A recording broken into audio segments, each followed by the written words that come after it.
Good morning student. हम बात कर रहे थे हमारी पाठ्य पुस्तक कृतिका का द्वितीय अध्याय जॉर्ज पंचम की नाक। ये रचना प्रसिद्ध कहानीकार कमलेश्वर की व्यंग्यपूर्ण रचना है। इसके बारे में हमने पिछली कक्षा में बात की थी कि इस कहानी में पूरा व्यंग्य नाक पर केंद्रित है। हमारे यहाँ भारतीय समाज में नाक को मान सम्मान और प्रतिष्ठा का द्योतक या प्रतीक माना जाता है। हम लोग अक्सर कहते हैं नाक कटना, नाक नीची होना, नाक काटना आदि मुहावरे सम्मान नष्ट होने और अपमानित करने के लिए हिंदी में प्रयुक्त होते हैं। जॉर्ज पंचम की नाक को लेकर कमलेश्वर ने स्वाधीन भारत के उन शासकों, प्रशासकों, राजनेताओं आदि पर पैना व्यंग्य किया है जो अब तक उस औपनिवेशिक गुलामी की अंग्रेजों की मानसिकता से पूरी तरह से मुक्त नहीं हो पाए हैं।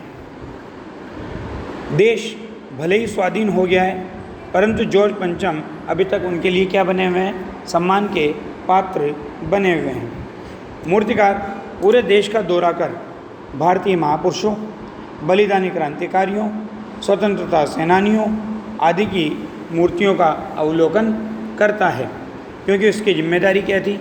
जॉर्ज पंचम की मूर्ति पर नाक नहीं थी और जो कमेटी बनाई गई थी उसने उस मूर्तिकार को उसकी नाक लगाने के लिए निर्धारित किया था। उनकी नाक मूर्तिकार पूरे देश का दौरा कर भारतीय महापुरुषों, बलिदानियों, क्रांतिकारियों, स्वतंत्रता सेनानियों की मूर्तियों का अवलोकन करता है कि उनकी नाक निकालकर जॉर्ज पंचम की मूर्ति में लगा दे, परंतु उसको सबकी नाकें जॉर्ज पंचम की नाक से बड़ी दिखाई देती है। देश हित के लिए सन 1942 में शहीद हुए बच्चों की मूर्तियों की नाकें भी उस जॉर्ज पंचम की नाक से बड़ी थी। ऐसा क्यों था?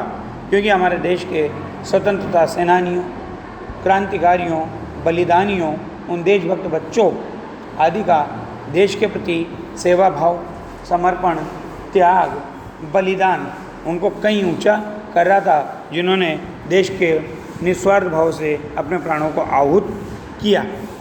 देश हित के लिए उन्होंने अपने प्राणों की परवाह नहीं की, इसलिए उनका कद उस जॉर्ज पंचम से बड़ा था। परंतु उस कमेटी, ऐसे शासक और प्रशासकों की निगाह में उन स्वतंत्रता सेनानियों, बलिदानियों और क्रांतिकारियों का और उन देशभक्त बच्चों का कोई महत्व नहीं था। तभी तो उन्होंने मूर्तिकार को ऐसा कदम उठाने की अनुमति प्रदान की, क्योंकि उनकी जो औपनिवेशिक अंग्रेजी मानसिकता थी वो केवल क्या थी? स्वार्थ पूर्ति की मानसिकता थी कि वो अपना स्वार्थ सिद्ध करना चाहते थे। जॉर्ज की मूर्ति पर नाक फिट करने के लिए हमारे शासक प्रशासक इतने उतावले हैं कि वे देशभक्तों की नाक काटने को भी तैयार हैं। अंत में किसी भारतीय की नाक काटकर जॉर्ज की मूर्ति को जिंदा नाक लगा दी जाती है। अब आप सोचो, किसी भारतीय की नाक कटना अर्थात संपूर्ण देश की नाक कट जाना, क्योंकि उस समय 40 करोड़ भारत की जनसंख्या थी और किसी एक की नाक कटने का मतलब था संपूर्ण देश की नाक कट जाना, और एक ऐसे देश की नाक कट जाना जिसके लिए कई लोगों ने अपने प्राणों को आहूत किया था। यह बात जनता से छिपाई जाती है कि जॉर्ज पंचम की मूर्ति के जिंदा नाक लगा दी गई है। गुलामी के प्रतीक जॉर्ज की नाक जोड़ने के प्रति उनकी व्याकुलता से उनकी मानसिक गुलामी का परिचय हमें प्राप्त होता है। इस कहानी में व्यावसायिक पत्रकारिता पर भी चोट की गई है, इसलिए इसके रचयिता कमलेश्वर कथाकार के साथ साथ सफल पत्रकार के रूप में भी दिखाई देते हैं। अब बात करते हैं हम रचना के बारे में कि उसमें क्या कहा गया है। सबसे पहला चरण है इंग्लैंड की रानी एलिजाबेथ का भारत आना।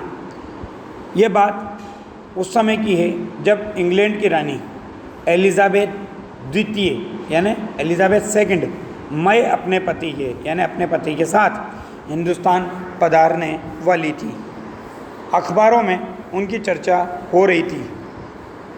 रोज़ लंदन के अखबारों से खबरें आ रही थी कि शाही दौरे के लिए कैसे कैसे तैयारियां हो रही है। आप खुद भी देखते हो, आज जब कोई विदेश का नेता आता है या हमारे देश के नेता कहीं पर जाते हैं तो, या आपके खुद के शहर में कोई राजनेता आता है तो उनके लिए प्रशासन को कैसी कैसी व्यवस्थाएं करनी पड़ती है। तो यहाँ पर भी उस एलिजाबेथ के आने से पूर्व वो सारी व्यवस्थाएं करते हुए प्रशासक दिखाई देते हैं। रानी एलिजाबेथ का दर्जी परेशान था कि हिंदुस्तान, पाकिस्तान और नेपाल के दौरे पर रानी कब क्या पहनेंगी। क्या आप बता सकते हैं कि हिंदुस्तान, नेपाल और पाकिस्तान के दौरे पर रानी कब क्या पहनेंगी? इस बात को लेकर दर्जी परेशान क्यों था? तो ये मैं आपको बता दूं, क्योंकि उस विदेश के दर्जी को हिंदुस्तान, पाकिस्तान और नेपाल के लोगों की मानसिकता का और यहाँ की सभ्यता, संस्कृति, रहन सहन, खान पान, पहनावा आदि की जानकारी नहीं थी।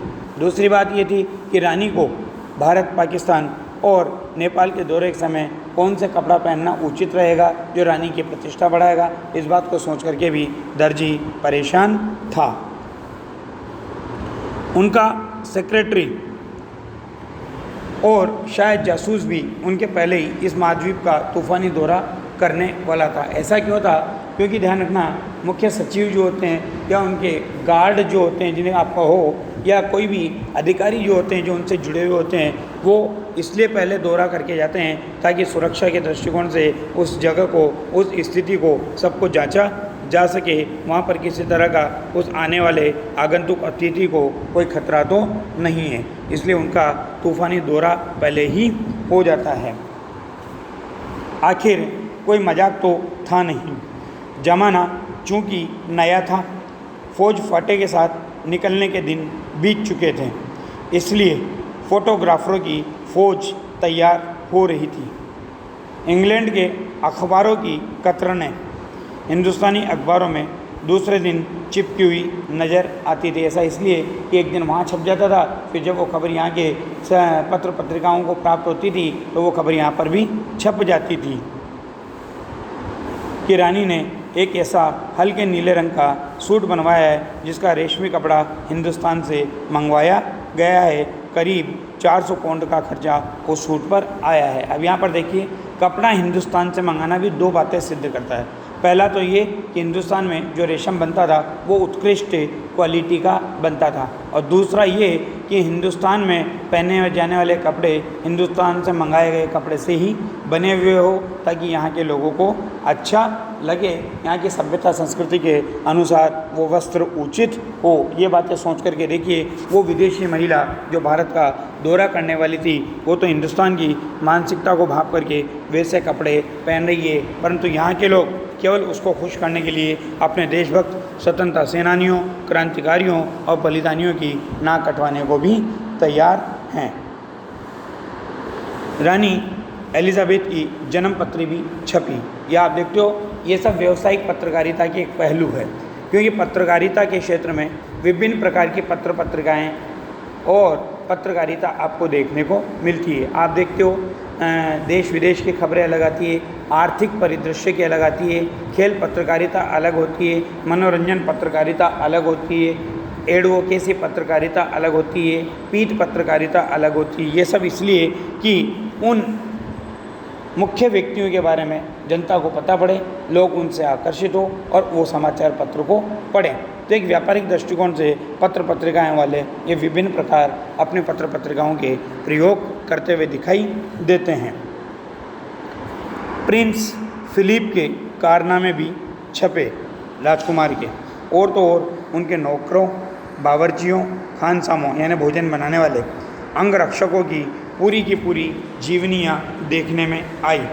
यहाँ तक कि शाही महल में रहने और पलने वाले कुत्तों तक की तस्वीरें अखबारों में छप गई, क्योंकि रानी आ रही थी, कोई छोटी मोटी हस्ती तो थी नहीं, इसलिए उससे जुड़ी हुई प्रत्येक चीज़ को, प्रत्येक के बारे में अखबारों में पहले ही सारी बातें स्पष्ट होते हुए दिखाई दे रही थी, और लोग जानकारी प्राप्त करते रहे, लोगों का आकर्षण बढ़े, अखबार ज़्यादा से ज़्यादा बिके, इसलिए भी ऐसा कार्य किया जा रहा था।